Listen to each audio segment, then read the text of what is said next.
नमस्कार दोस्तों, exam T20 channel पर एक बार फिर से आप सभी का हार्दिक स्वागत है।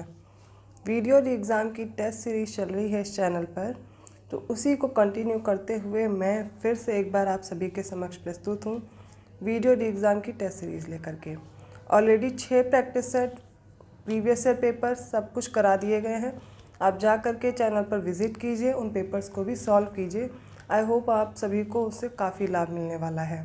पेपर से पहले आप प्रीवियस ईयर पेपर डिस्कस ज़रूर कर लीजिए, उसके बाद आप प्रैक्टिस कर लीजिए, क्योंकि अभी जो समय है आपका रिवीजन के साथ साथ प्रैक्टिस का ही है। एग्ज़ाम पैटर्न आप सभी को पता है, 50-50 प्रश्न आते हैं तीनों सब्जेक्ट से, जीएस, रीजनिंग और हिंदी से। हिंदी की टेस्ट सीरीज़ अभी चल रही है, आगे हम लोग जीएस की भी कंटिन्यू करेंगे। हिंदी कुछ कंप्लीट कर लेते हैं, फिर आगे बढ़ते हैं।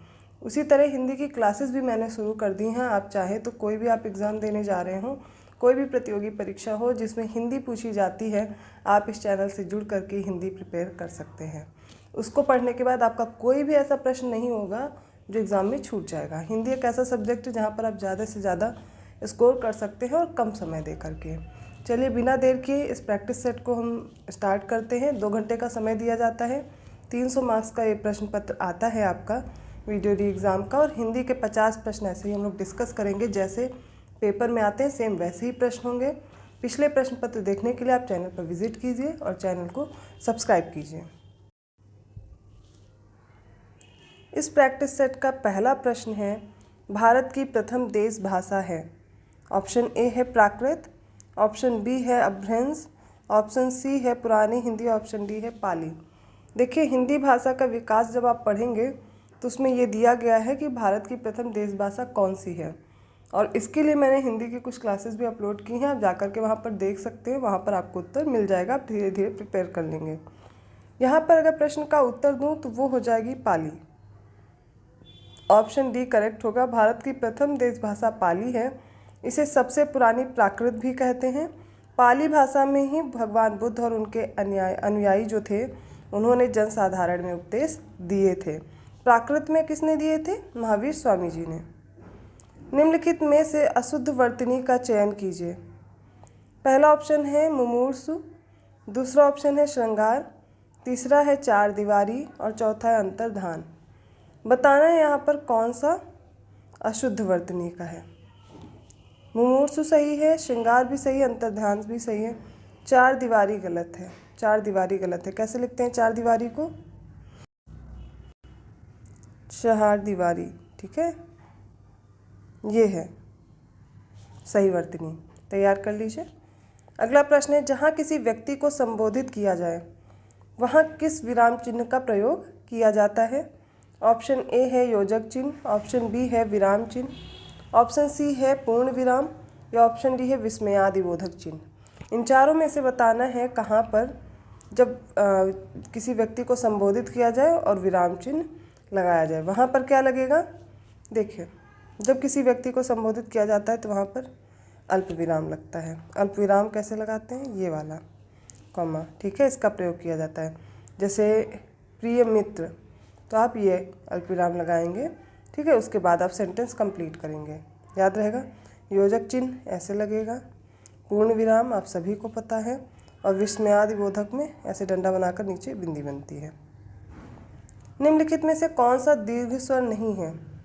मैंने ह्रस्व स्वर, दीर्घ स्वर, सारे स्वरों को आपको पढ़ाया है, पूरी वर्णमाला पढ़ाई है, और पिछले पेपर में भी बहुत अच्छे से सारी समझा दी है। आज फिर से पूछा गया है।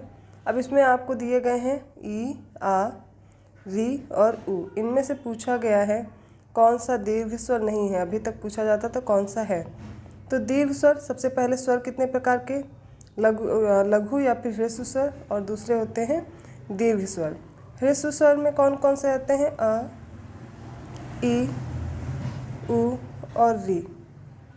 तो री तो पहले ही हट गया, ये नहीं होगा दीर्घ स्वर, और आपको उत्तर मिल गया। दीर्घ स्वर कौन कौन से होते हैं? तो याद रखिए आ, ई और उ। इसके अलावा संयुक्त स्वर भी होते हैं। वो कौन कौन से होते हैं? ए, ऐ, ओ और अ। देखिए, संयुक्त स्वर क्या होते हैं? ये भी स्वरों के मेल से बनते हैं। तब इनकी रचना होती है, तो ये संयुक्त स्वर हैं, ये ह्रस्व, दीर्घ और ये। तो सही उत्तर कौन सा हो जाएगा? ऑप्शन बी, री नहीं होगा। वो कैसा है? ह्रस्व स्वर है। महेश्वर्य, इसमें बताना है कौन सा संधि विच्छेद है। ऑप्शन ए है महा ऐश्वर्य, ऑप्शन बी है मह प्लस सर्व्य, ऑप्शन सी है महा ऐश्वर्य और ऑप्शन डी है महा ऐश्वर्य। और इसमें बताना है कौन सा सही उत्तर होगा। संधि विच्छेद करेंगे तो महेश्वर्य का होगा महा प्लस ऐश्वर्य। ऐसा क्यों हुआ? देखिए, आ के साथ ए जब मिला तो किस में बदल गया? आ ए में, बन गया महेश्वर्य। और ये किस प्रकार की संधि है? वृद्धि संधि। आप लोगों को मैं पहले भी सारी संधि करा चुकी हूँ प्रश्न पत्र में। वृद्धि संधि, वृद्धि संधि के अनुसार यदि आ या आ के बाद ए या ए आए तो वहाँ पर क्या हो जाएगा? ए हो जाता है। जैसे यहाँ पर आ या बड़ा के बाद अगर ए या ए आता तो यहाँ पर क्या होता है? हमेशा ए हो जाता है।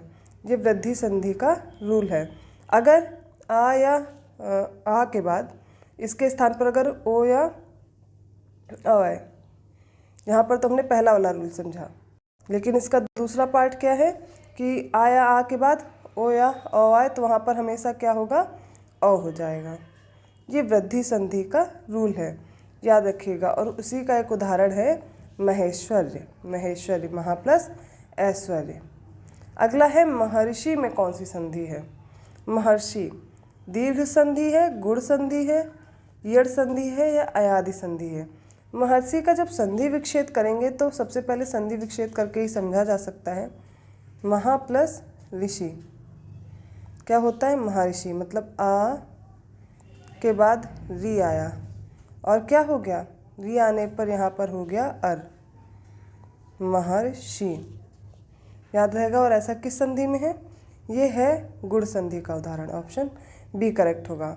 गुण संधि के अनुसार अ या फिर आ के बाद में अगर ई या ई आती है, अगर ई या फिर बड़ी ई आ जाए, ठीक है, या फिर इसके बाद ऊ या बड़ा ऊ आ जाए और री जैसे भी हमने पढ़ा वो आ जाए, तो ई या बड़ी ई आएगी तो यहाँ पर ए हो जाएगा। ऊ या बड़ा ऊ आएगा तो वहाँ पर क्या हो जाएगा? ओ।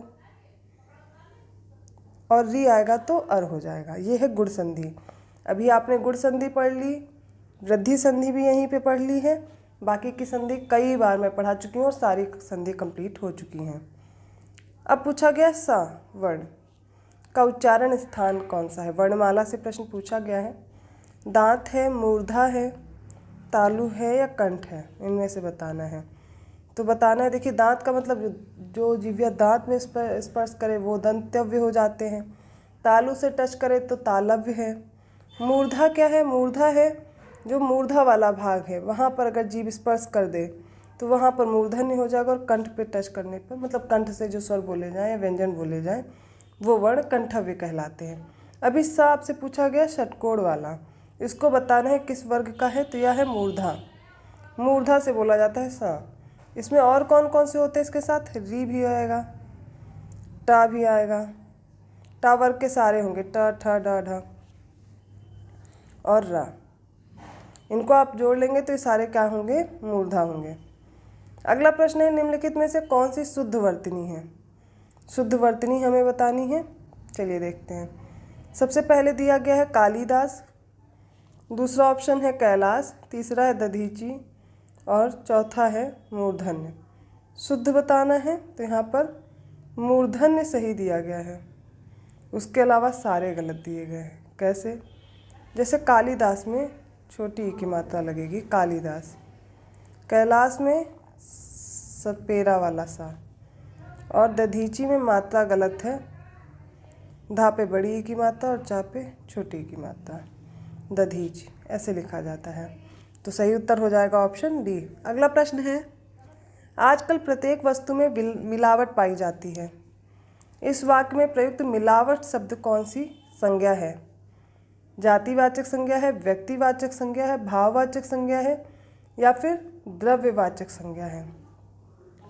देखिए यहाँ पर जो मिलावट शब्द यूज़ हुआ है वो है भाववाचक संज्ञा। जिस संज्ञा शब्द से किसी व्यक्ति या वस्तु के धर्म या गुण, व्यापार का या दशा इनका बोध हो जाए तो उसे क्या कहते हैं, भाववाचक संज्ञा। और मिलावट भी एक प्रकार की भाववाचक संज्ञा है। सारी संज्ञा भी आप लोग पढ़ चुके हैं, पिछले पेपर से रिवाइज कीजिए। निम्नलिखित में से कौन सा पुल्लिंग शब्द नहीं है, मतलब स्त्रीलिंग पूछा गया है। दही, मोती, पानी और बात, इनमें से बताना है कौन सा स्त्रीलिंग है, बाकी सारे पुल्लिंग हैं। दही कैसा है, पुल्लिंग है। मोती कैसा है, पुल्लिंग है। पानी भी पुल्लिंग है, किंतु जो बात है वो पुल्लिंग नहीं है, वो क्या है, स्त्रीलिंग है। बात क्या है, स्त्रीलिंग शब्द है। ऑप्शन डी करेक्ट है।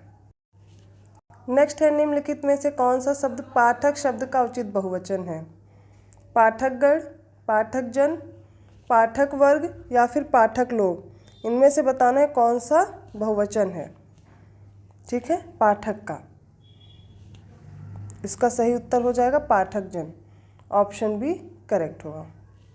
अगला प्रश्न है, निम्नलिखित में से कौन सा गूलर का फूल होना लोकोक्ति का सही अर्थ है। अति प्रसन्न होना, फूल की तरह दिखना, सी दुर्लभ वस्तु या फिर सुगंधित होना। और गूलर का फूल होना है लोकोक्ति कही जाती जो लोग, मतलब जो दुर्लभ वस्तु हो, जो मिलना आसान ना हो, उसको दुर्लभ वस्तु को बोलते हैं गूलर का फूल होना।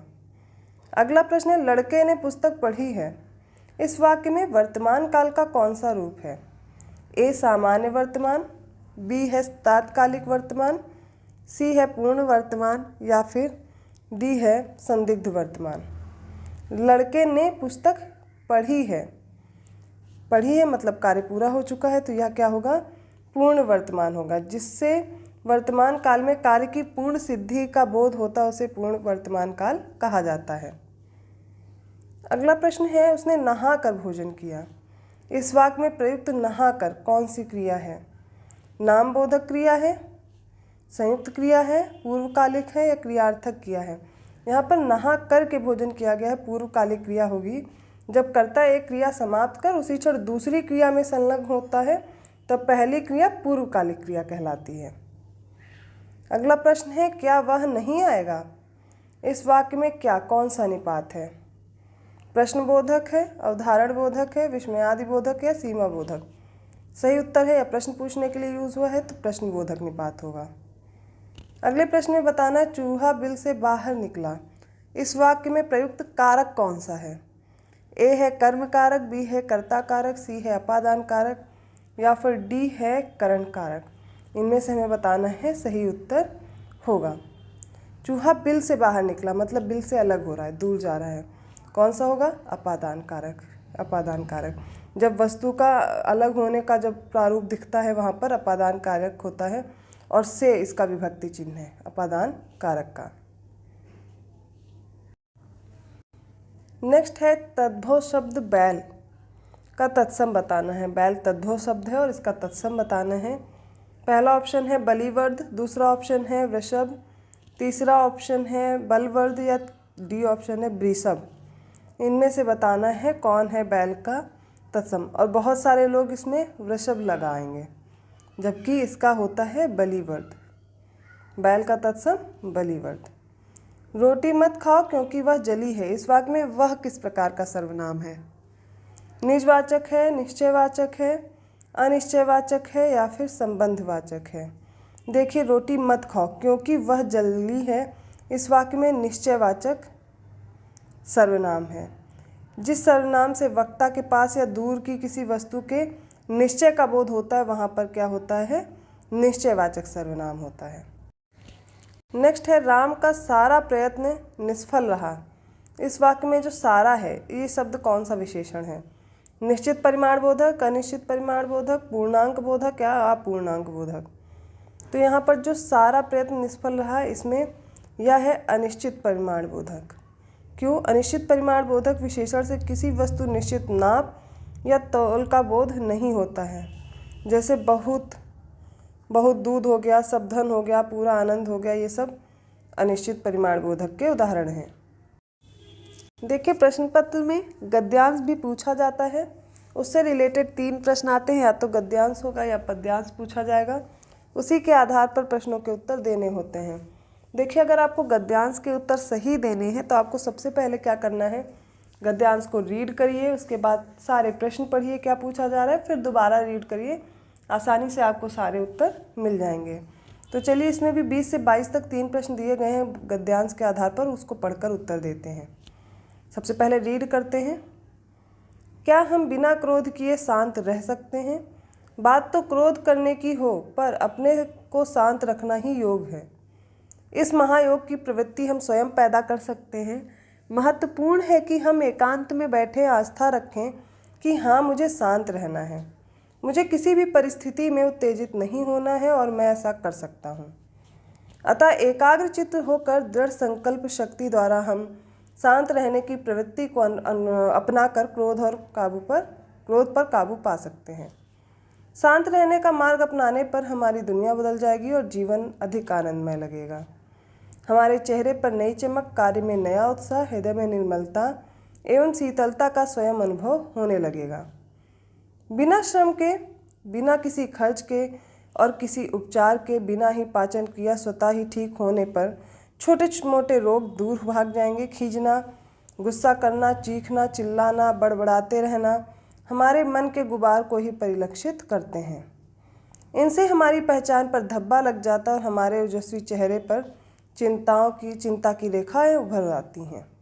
अगर हम कुछ समय निकाल कर पूर्ण समर्पण के साथ शांत रहने की आदत डालें तो निश्चय ही सफलता हमारे कदम चूमेगी। शांत रहने की प्रक्रिया में यदि हम रात्रि को शयन कक्ष में जाने से पूर्व अपनी व्यक्तिगत दैनंदिनी जिसको डायरी बोलते हैं, में दिन भर की वे घटनाएं लिखते रहें जब हम शांत नहीं रह सके। कुछ दिनों बाद वही दैनंदिनी में पढ़ने पर आप अपनी तब की कमजोरी पर स्वयं हंस पड़ेंगे। कितनी छोटी बात पर हम क्रोध करने लगते हैं और गुस्सा व उत्तेजना को फेंक दें और शांत रहना शुरू करें। अब इस गद्यांश को मैंने रीड कर दिया है। आप सभी लोग तीनों प्रश्न देखिए क्या पूछा गया और उसी के आधार पर उत्तर दीजिए। पहला प्रश्न है, उपयुक्त गद्यांश का सही शीर्षक क्या है? शांत रहो, सुखी रहो। दूसरा है सफलता का उपाय। तीसरा है एकाग्र चित्त बनो। और डी ऑप्शन है क्रोध में अमंगल। इसका सही उत्तर होगा ए, शांत रहो और सुखी रहो।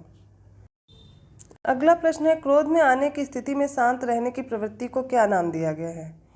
ऑप्शन ए है सुख का मार्ग, ऑप्शन बी है क्रोध पर विजय, ऑप्शन सी है महायोग या ऑप्शन डी है शांति। इसमें बताना है, देखिए प्रस्तुत गद्यांश है, इसकी प्रथम पंक्ति से लेकर के तृतीय पंक्ति पर पढ़ने पर यह स्पष्ट हो रहा है कि क्रोध आने की स्थिति में शांत रहने की प्रवृत्ति को महायोग कहा गया है। क्रोध को काबू रखने में मुख्यतः कौन से रोग दूर होते हैं? मन के गुबार, पाचन क्रिया से जुड़े, अशांत रहना या फिर चीखना चिल्लाना। देखिए इसमें जो मध्य भाग है गद्यांश का, उसमें बताया गया बिना श्रम के, बिना किसी खर्च के और किसी उपचार के बिना ही पाचन क्रिया स्वतः ठीक होने पर छोटे छोटे रोग दूर भाग जाएंगे। अतः यहाँ पर क्या होगा, क्या सही उत्तर होगा? पाचन क्रिया से जुड़े। ठीक है। अगला प्रश्न है, हिंदी के लिए प्रयुक्त देवनागरी लिपि में कुल वर्ण हैं, कुल कितने वर्ण हैं? 52 हैं, 55 हैं, 50 हैं, 57 हैं। पिछली बार भी ये प्रश्न हल कर चुके हैं। इसका सही उत्तर होगा 52। आप सभी लोग कमेंट करके बताइए कितने स्वर हैं और कितने व्यंजन हैं। ठीक है, चलिए अगला प्रश्न देखते हैं। इसी के साथ अगला प्रश्न है, धूप में चला नहीं जाता, इस वाक्य में कौन सा वाच्य है? वाच्य बताना है। देखिए अगर आप लोगों को व्यंजन सही से नहीं याद है, अगर कोई भी कन्फ्यूज़न है तो मैं बता दूं। 11 स्वर याद रखिए। ठीक है। 33 मूल व्यंजन है, उसमें क्या है? 25 स्पर्श व्यंजन हो गए, 4 ऊष्म व्यंजन हो गए, 4 अंतस्थ व्यंजन हो गए। 25 कौन से हैं? का वर्ग, चा वर्ग, टा वर्ग, ता वर्ग और पा वर्ग। ये 25 हो जाते। 4 अंतस्थ या र ला वा वो हो गए। 4 कौन से हैं? ऊष्म व्यंजन, शा सा सा हा, इनको जोड़ लीजिए। इनके साथ में 2 उत्क्षिप्त व्यंजन ढा और ढा, 2 आयोग वाह हैं, अंग और आहा, और 4 संयुक्त अक्षर हैं क्ष, त्र, ज्ञ, श्रा। इन सभी को मिलाएंगे तो कितने हो जाएंगे? 52 हो जाएंगे। इसका पहले देख लेते हैं ऑप्शन क्या क्या दिया गया है। भाववाच्य, कर्तृवाच्य, कर्मवाच्य या फिर इनमें से कोई नहीं। धूप में चला नहीं जाता, इसमें क्या है? भाववाच्य है। क्रिया का वह रूपांतर जिससे वाक्य में क्रिया या भाव की प्रधानता का बोध हो उसे भाववाच्य कहते हैं। नेक्स्ट है, निम्नलिखित में से कौन सा दिशावाचक अव्यय नहीं है?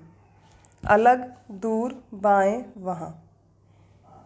अलग, दूर, बाएं, वहाँ कौन सा दिशावाचक अव्यय नहीं है? वहाँ जो दिया गया है ये दिशावाचक अव्यय नहीं है, बल्कि कैसा है? स्थानवाचक है। स्थानवाचक।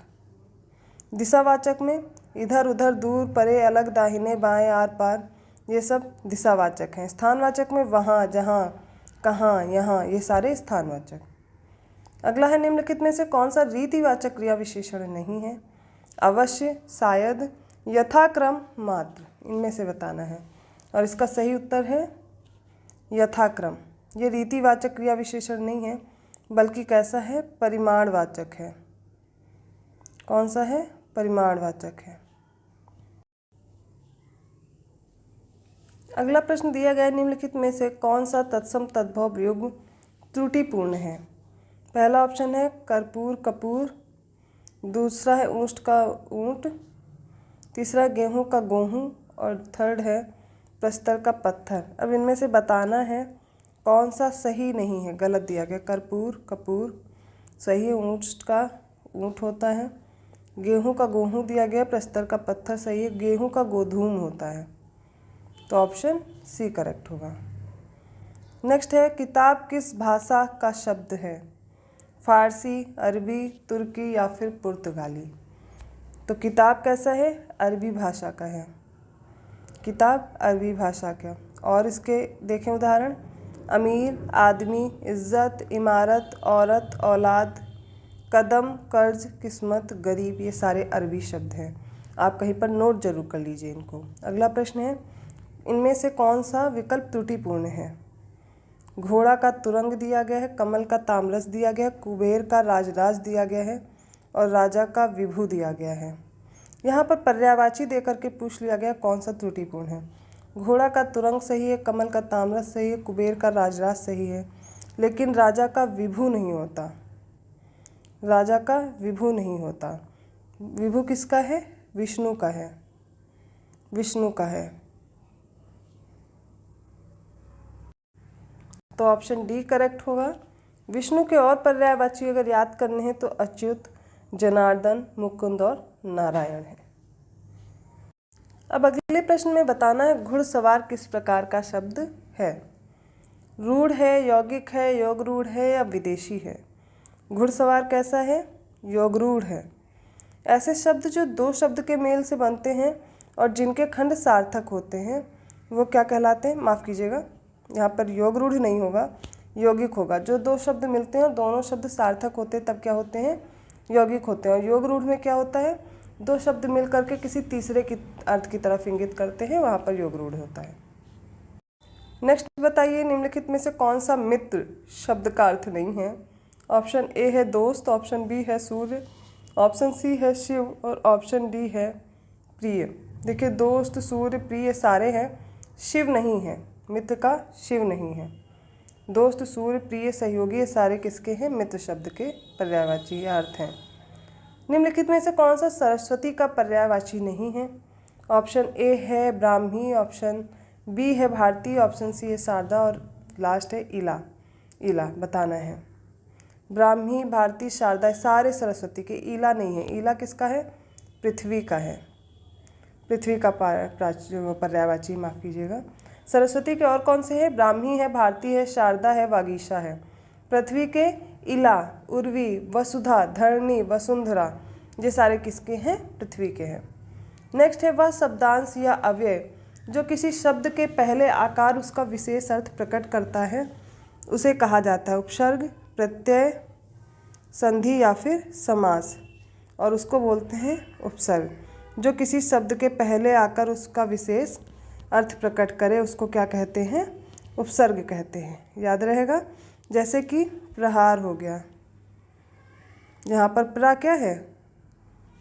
उपसर्ग है, हार में पहले जुड़ गया, क्या बन गया? प्रहार। अगले प्रश्न में बताना भिक्षुक शब्द में कौन सा प्रत्यय लगा है? अक, इक, उक या फिर ऊक। प्रश्न से ही आप उच्चारण में ही समझ जा रहे होंगे। भिक्षुक में उक धातु का प्रत्यय का प्रयोग हुआ है। अगला प्रश्न है कौन सा विशेष शब्द नहीं है? तेज, गुण, क्रोध और घातक। ठीक है, तो इसमें जो घातक है वो विशेषण शब्द है, बाकी सारे क्या हैं? विशेष्य हैं, जिनके विशेषण क्रमशः जैसे कि इसका तेज का हो जाएगा तेजस्वी, ठीक है, गुण का गुणवान या फिर गुणी, क्रोध का क्रुद्ध। नेक्स्ट प्रश्न है निम्नलिखित में से कौन सा विशेषण शब्द नहीं है? स्वस्थ, क्षुब्ध, विषाद और हार्दिक, इसमें से बताना है। विषाद जो है वो विशेष्य है, जिसका इसका विशेषण याद रखिए विषण्ण होता है, बाकी सारे क्या है? विशेषण शब्द हैं। इसका विशेष्य क्या होगा? स्वास्थ्य, शुद्ध का क्षोभ, हार्दिक का हृदय होगा।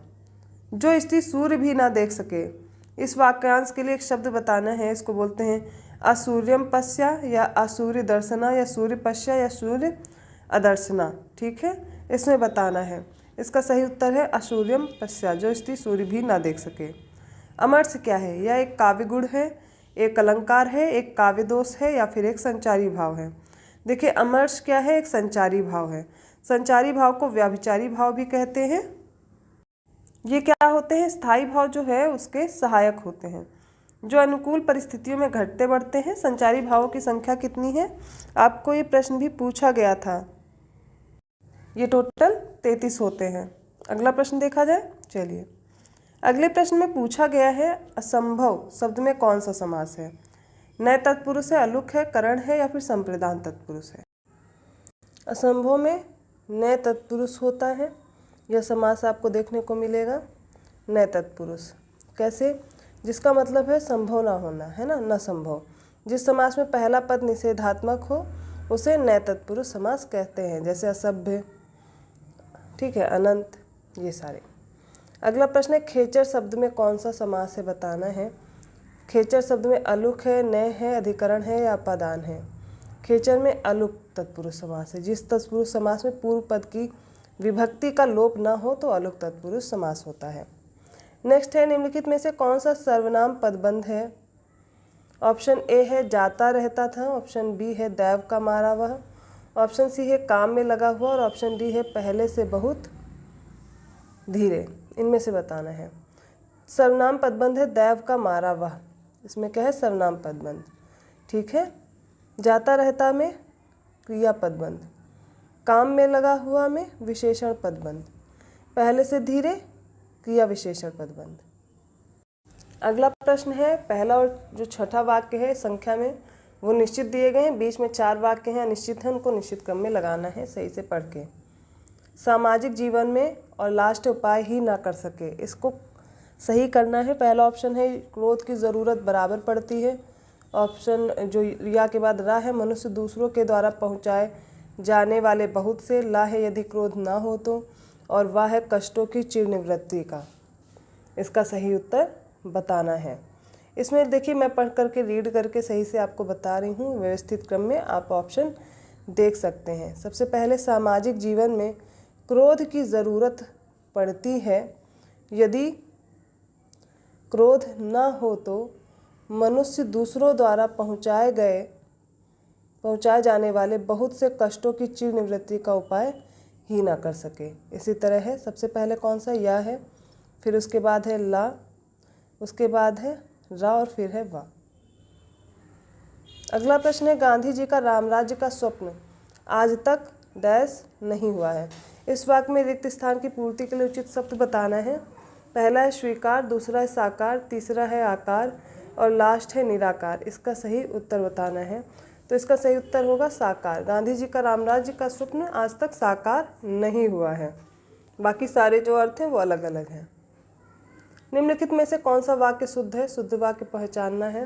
पहला ऑप्शन आज घोड़ा दौड़ भी होगी, ऑप्शन बी है गणित कठोर विषय है, ऑप्शन सी है बाण शास्त्र और बंदूक अस्त्र है, बाण शस्त्र और बंदूक अस्त्र है, ऑप्शन डी है गरीबों के लिए निःशुल्क शिक्षा की व्यवस्था है।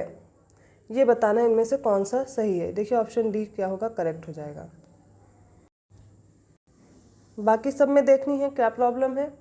विकल्प में है आज घोड़ा दौड़ भी होगी, ये लिखा है आज घुड़दौड़ होगी, ठीक है, ये सही हो जाएगा। घोड़ा दौड़ की जगह घुड़दौड़ होगा। गणित कठोर विषय है, कठोर की जगह कठिन होगा। तीसरा है बाण शस्त्र और बंदूक अस्त्र है, यहाँ पर बाण अस्त्र और बंदूक शस्त्र होगा। अगले प्रश्न में बताना है निम्नलिखित वाक्य के अशुद्ध भाग का चयन करना है और यदि कोई त्रुटि नहीं है तो हम क्या बोलेंगे कि इनमें कोई भी त्रुटि नहीं है, ऑप्शन डी करना होगा। सबसे पहला ऑप्शन दिया गया है मुझे कल भी है 2 किलो सी लीची खरीदने हैं, या फिर इनमें कोई त्रुटि नहीं है, ये हमें बताना है। क्या क्या दिया गया है, मुझे कल 2 किलो लीची खरीदने हैं, यहाँ पर इसका उत्तर बताना है। चलिए,